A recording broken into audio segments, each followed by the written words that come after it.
This isn't a car. It's a moving fortress, a throne on wheels, and one of the most carefully designed vehicles on the planet. A machine born not from marketing meetings, but from crisis and survival.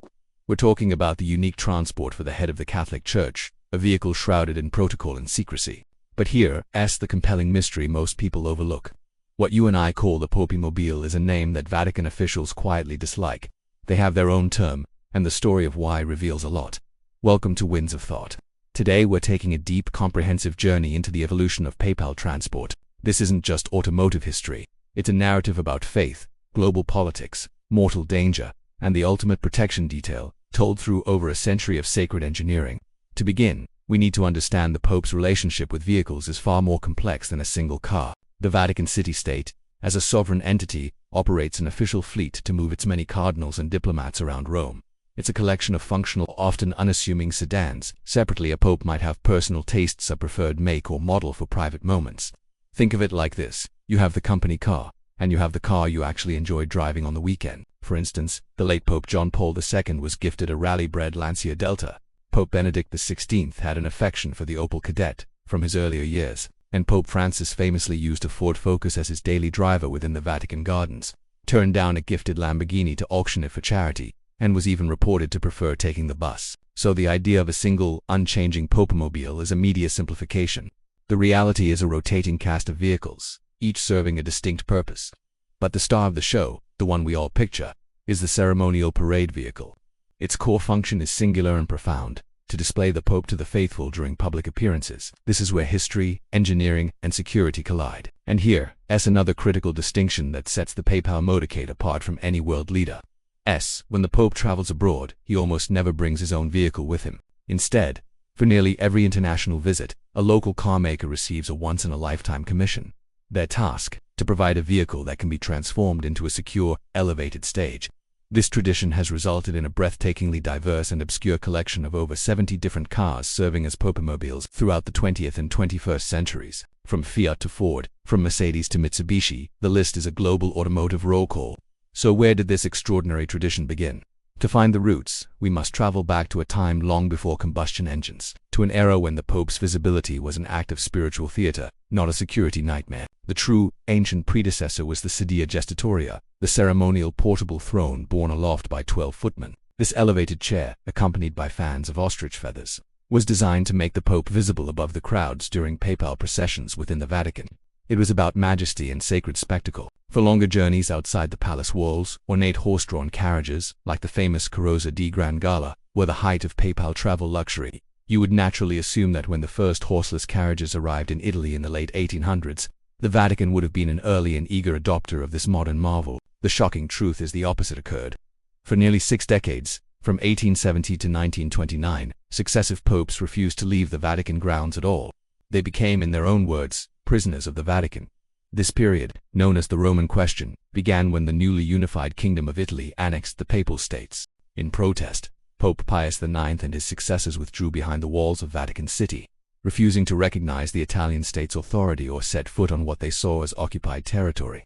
The need for any form of travel vehicle, ceremonial or otherwise, vanished overnight. But a fascinating thing happened during this self-imposed exile.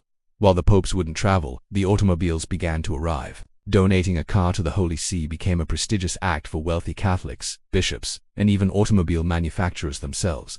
It was a masterstroke of subtle, spiritual product placement. Consider the marketing genius. Your brand's latest model is presented as a gift, a humble offering. It's photographed, it sits within the sacred walls of the Vatican, and the story is carried in newspapers worldwide. You're associating your engineering with piety and tradition, reaching the hearts and minds of a global faithful community numbering in the hundreds of millions. The first of these donated vehicles was a 1909 Itella 2230 HP, a gift from the Archbishop of New York. It was a magnificent machine, and it sat, completely unused, for years. This pattern continued. More cars arrived: Fiats, Mercedes, luxury touring cars from across Europe, all gathering dust in papal garages. They were symbols in waiting. The logjam was finally broken by the Lateran Treaty of 1929, which recognized Vatican City as an independent state and settled the Roman Question. Pope Pius XI could now, with legitimacy and safety, venture outside the walls. And to mark this momentous new era of mobility, he chose to do so in a splendid, donated 1929 Graham Page Model 837. The dam had burst. The Pope was mobile, and the age of the specialized papal automobile had truly begun. With the need for public appearances re-established, the donated cars were no longer just static gifts. They became functional platforms that needed modification. While you might think Italian marques like Fiat or Alfa Romeo would dominate, it was actually the German firm Mercedes-Benz that became the most frequent and trusted supplier over the decades. The vehicle often cited as the first purpose-built papal car was the 1930 Mercedes-Benz Nürburgring 460 Pullman limousine. It wasn't merely a stock model handed over. It was extensively customized, a stretched wheelbase sedan with sumptuous silk upholstery, custom controls, and an elevated rear seat. This established the golden rule for all future Popemobiles. They start as a donor vehicle, but they are reborn through extensive modification to serve a unique sacred and ceremonial function. For the next 50 years, the dominant design philosophy was the landaulet. This is a car where the rear passenger compartment has a convertible soft top that can be folded back, leaving the occupants in an open-air cockpit. For papal use, this was perfect. It allowed the Pope to be fully visible, to wave, to bless the crowds, to feel the sun and the rain, a direct, tangible connection to the people. Popes toured the world in open-top Mercedes 300D limousines, Cadillacs, and Fiats. This philosophy of openness reached its zenith and its catastrophic breaking point on a sunny afternoon in St. Peter's Square, May 13, 1981. Pope John Paul II was circling the square in an open white 1973 Fiat 1107 Nuova, a Jeep-like vehicle. He was leaning out, touching hands, completely exposed. In that moment, a Turkish assailant fired multiple shots, critically wounding the Pope. His survival was called miraculous, but the message to the Vatican security apparatus was unequivocal.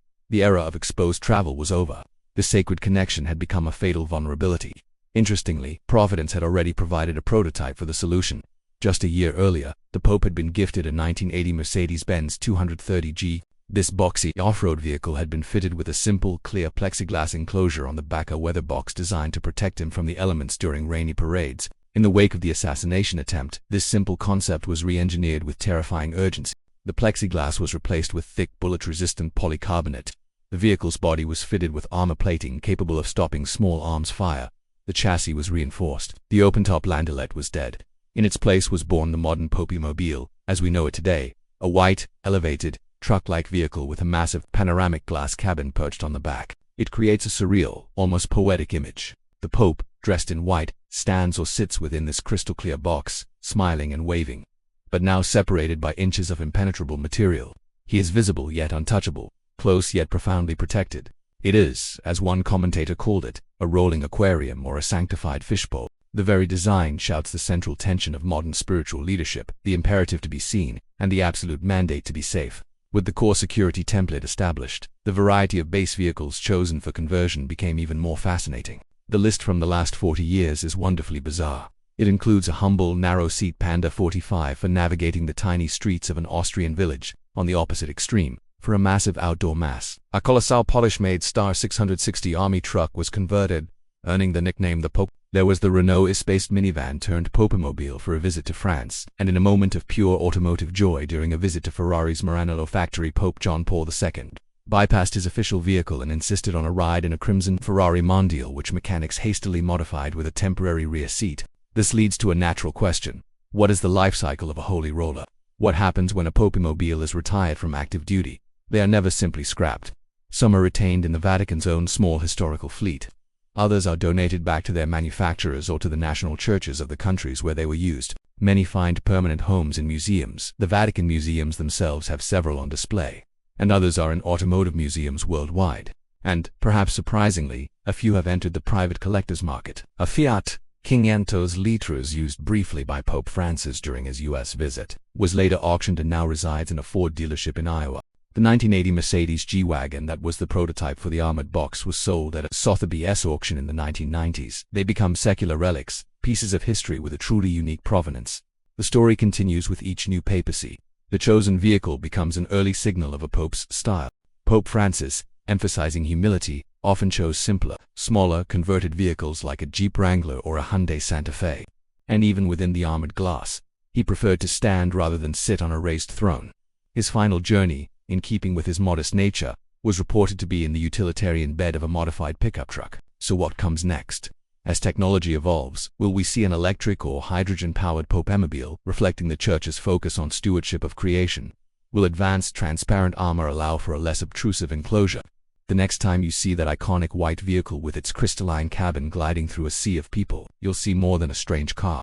You'll see a century of history, a response to tragedy, and a powerful rolling symbol of a faith navigating the modern world. This deep dive into the intersection of sacred duty and secular engineering is what we live for here on Winds of Thought. If you found this journey fascinating, this blend of history, technology, and symbolism, please let us know. Your support is vital. A like you on this video dramatically helps others find our channel, Winds of Thought, and allows us to continue producing deep, researched content that unfolds the layers of our world. Thank you for watching, and thank you for thinking with us. Remember, the next chapter of this story will literally drive into view with the next PayPal procession. Until then, keep questioning,